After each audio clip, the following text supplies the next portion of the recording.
Hey everyone, ready to dive in? Always. Awesome. Today we're heading to Africa to explore how local businesses there are making waves, not just in their economies, but also in tackling climate change. Yeah, it's pretty remarkable stuff. Definitely. And all this is laid out in this super interesting article, Kickstarting Local Economies in Africa, how local businesses can drive growth and tackle climate change.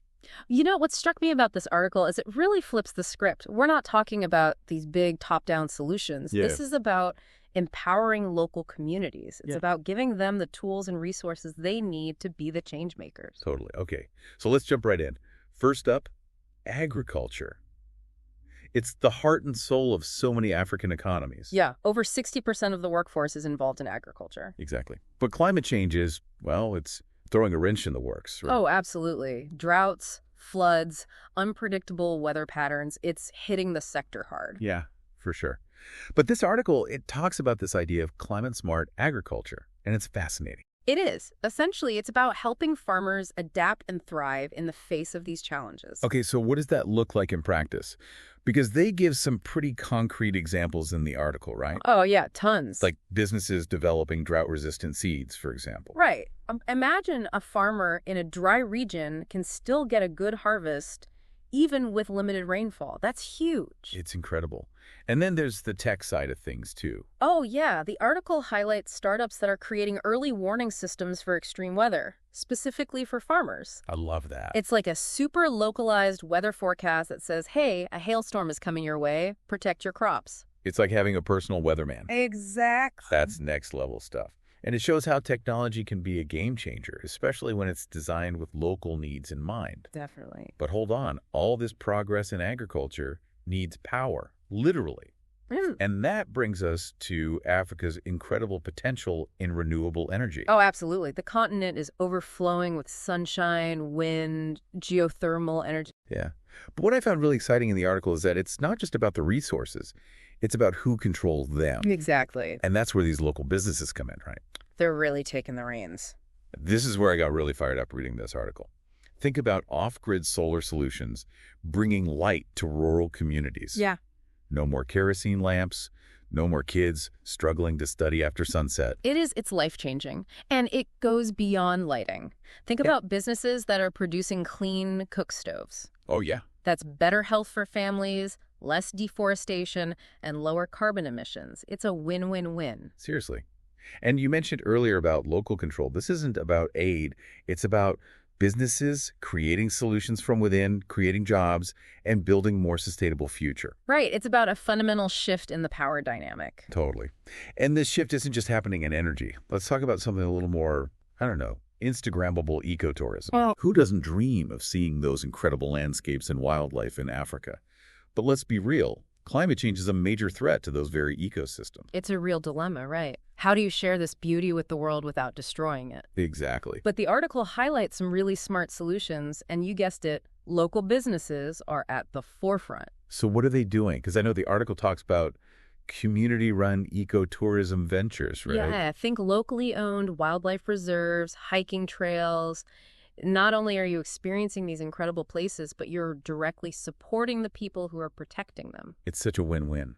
And there are also businesses that are educating visitors about conservation. Right. It's about turning travelers into advocates. Love that.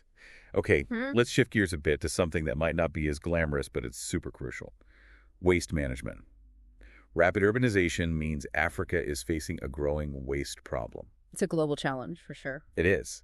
But here's where things get interesting. This article reframes waste management and recycling not as a burden, but as a gold mine. Oh, absolutely. It talks about startups collecting waste and transforming it into valuable resources. Plastic, paper, metal, all getting a second life. That's the beauty of the circular economy in action. It's about moving away from that take, make, dispose model and creating a system where resources are constantly reused and recycled. Right. And this isn't just about big companies. Small businesses can play a huge role too, right? Of course. Think about small-scale operations that are turning organic waste into compost or even biofuel. It's amazing. So we've talked about agriculture, renewable energy, ecotourism, and waste management. And all of this is happening as African cities are booming. Which brings us to construction. A lot of construction. Tons of it. And this is where the article gets really forward-thinking green construction. It's exciting to see this movement gaining traction. It is. And it's not just about aesthetics. It's about creating buildings that are environmentally friendly, energy efficient, and resilient to climate change. Absolutely. They highlight some incredible examples in the article. Houses made from compressed earth blocks or bamboo, for example. So cool. And not only are these materials sustainable, but they're often locally sourced. Right, which boosts local economies. Exactly. And think about the bigger picture: lower emissions, healthier living spaces, more resilient cities. Green construction isn't just about individual buildings. It's about shaping a more sustainable future for entire urban areas. Totally. And that's what's so fascinating about this whole article. It connects these different issues: business, climate action, local empowerment, and shows how they're all intertwined. Yeah, it's a holistic approach to development. It Yeah. recognizes that we can't solve these challenges in isolation. Exactly. Okay, so we've covered a lot, from farms to cities, from solar panels to recycled plastic. But there's one more piece of the puzzle I want to touch on before we move on. Technology. Oh yeah, technology is a double-edged sword, right? It Mhm. can either help or hurt our efforts to combat climate change. Exactly. But the article makes a really strong case for how tech can be a force for good in Africa. Like, imagine apps that give farmers real-time advice, weather forecasts, even market prices. It's like having a personal agricultural assistant right in your pocket.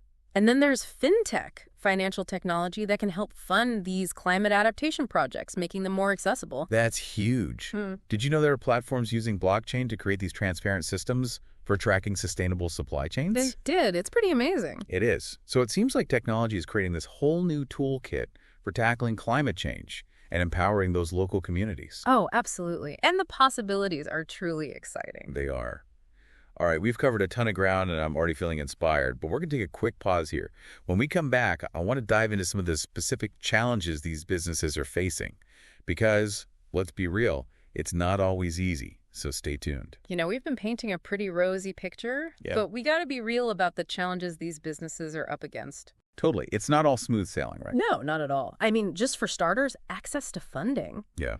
That's a huge issue. A lot of these are startup small businesses. Right. Trying to scale up and getting that capital, it can feel impossible. It's like they have these brilliant ideas, but Yeah, without the money to back it up. exactly. They're stuck. And then on top of that, there's the whole infrastructure issue. Oh, right. Think about it. Reliable electricity, Yeah. decent roads, Internet access. and all that stuff, That's sexual. especially in rural areas, it's often lacking. It's like trying to run a marathon with, like, weights strapped to your ankle. Yeah. It's those basic necessities that are crucial for any business, Right. let alone one trying to tackle climate change. For sure.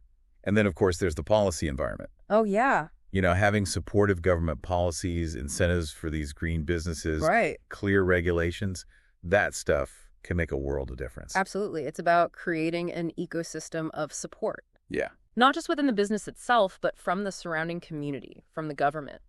So it's like planting a seed. Yeah. You need the good soil, the sunlight, the water for it to grow. Exactly.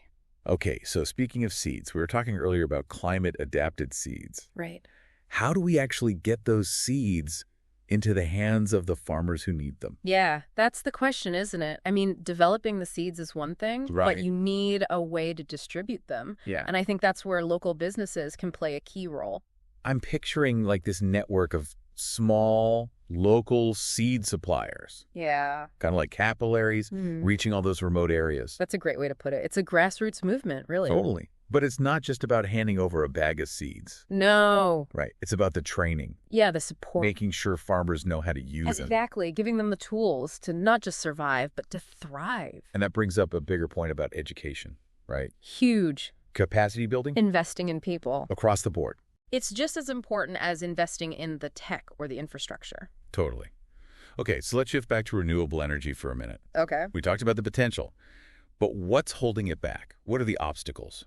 Well, one of the big ones is just the upfront cost. Yeah. Solar panels, wind turbines, all that. It's a significant investment. Especially for like households, small businesses, Yeah. that initial cost can be a major barrier, It's a chicken and egg situation. right? You need the investment to get the clean energy. But you need the clean energy to attract the investment. Exactly.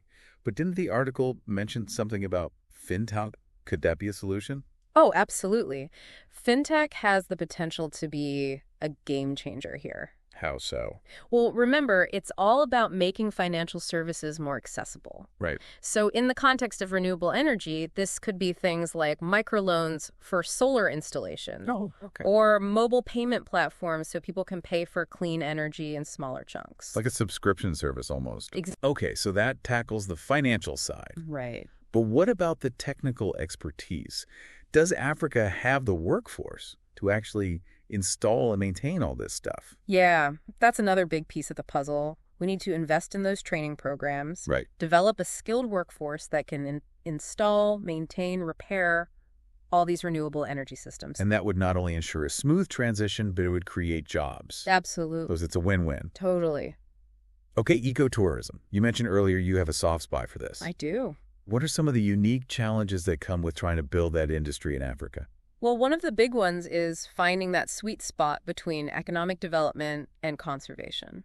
Right, you want tourism to benefit the communities, but not at the expense of the environment. Exactly. And I think that's where this community-based ecotourism comes in. Yeah. It's about empowering those local communities to manage those ventures themselves. So they have control over how the resources are used and how those profits are distributed. The article highlights some amazing examples of that. Those locally owned wildlife reserves, the hiking trails, those cultural experiences. It's about showcasing the beauty and heritage of a place while also preserving it. And I love that beyond the economic benefits, ecotourism can raise awareness It's huge. about these environmental issues. Yeah. It's like turning those travelers into advocates. Exactly. And this brings us back to that idea of interconnectedness that we keep talking about. Yeah. These different sectors, they're not operating in silos. No, they're all linked. They can support each other. Imagine a community that's got this thriving ecotourism industry. Yeah. It's powered by renewable energy, and they've got these local farms supplying the food. That's the dream. Right. It's a vision of a truly sustainable future. And it's not just a dream. It's happening in some places. It is. These local businesses are leading the way. It's inspiring, isn't it? It really is. Yeah. Okay, we've talked a lot about the amazing work happening in Africa, but we can't ignore the elephant in the room, our role in all of this. Right. What can we, sitting here thousands of miles away, actually do to support these businesses and contribute to this change? That's what I want to unpack after this quick break. Stay with us. All right, we're back, and I don't know about you, but my mind is buzzing with all these ways local businesses in Africa are tackling climate change. But it's easy to feel, I don't know, a little helpless when we're so far away. What can we actually do to be a part of this? I totally get that. But here's the thing. Even small actions, they can have a ripple effect. Like, think about it this way. Every purchase you make, every organization you support, every conversation you have, it's like you're casting a vote for the kind of world you want to see. I like this idea of voting with our choices. Right? So where do we cast those votes? Well, let's start with something we all do. Shopping. Be a conscious consumer, do a little research, look beyond the label, and seek out brands that prioritize sustainability, ethical sourcing, especially those supporting businesses in Africa. So it's not just about buying what we need, but being mindful of where it comes from. Exactly. And then when you're planning your next vacation, don't just book the cheapest flight and hotel. Take some time to find those community-based ecotourism ventures we were talking about. Stay at a locally owned lodge. Go on a tour led by people who really know and love their land. So it's about traveling with intention, not just checking things off a list, but actually experiencing a place and supporting the communities that make it special. Totally. But it goes beyond our spending habits too, right? There are so many amazing organizations out there that are doing incredible work to support these businesses in Africa. NGOs, nonprofits, social enterprises. Find one that speaks to you and get involved. Donate, volunteer, spread the word. It's like we become amplifiers for those voices. Exactly. And that can make a real difference. It can. And here's another thing we can all do. Keep learning, keep talking about these issues. The more we understand about climate change, about sustainable development, the more we can share that knowledge with others and really advocate for change. Knowledge is power, right? But in this case, it's also hope. It is. It's a weapon against that feeling of, like, well, what can we do? Because it shows us there are solutions out there. Exactly. And don't underestimate the power of your voice. Talk to your friends, your family, your colleagues. Write to your elected officials. Demand that they prioritize policies that support this kind of sustainable development. So it's about using our voices collectively to push for change at a higher level. And realizing that this isn't just about Africa, it's about creating a better future for all of us. Absolutely. This fight for a sustainable future, it's a global one. And every action, no matter how small, contributes to that solution. Well said. So as we wrap up this deep dive, I want to leave you with a challenge. Take all this inspiration, all this knowledge, and turn it into action. Support those local businesses in Africa, whether through the things you buy, the causes you support, or the conversations you start. And remember, this isn't just about helping others. It's about creating a world where everyone has the opportunity to thrive, where communities are resilient, and where our planet is healthy and vibrant for generations to come. What a thought to end on. Thanks for joining us on this journey. We'll see you next time on The Deep Dive.